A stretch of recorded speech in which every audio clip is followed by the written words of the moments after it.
কখনো কখনো আপনি কি অর্জন করেছেন তার থেকেও বেশি গুরুত্বপূর্ণ হলো এটা যে আপনি কি ত্যাগ করেছেন।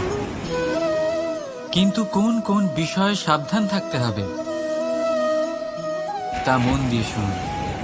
জীবনে যখনই আপনি আপনার লক্ষ্য স্থির করবেন তখন ভ্রম থেকে সাবধান থাকুন, কারণ তা আপনাকে লক্ষ্যভ্রষ্ট করে দিতে পারে।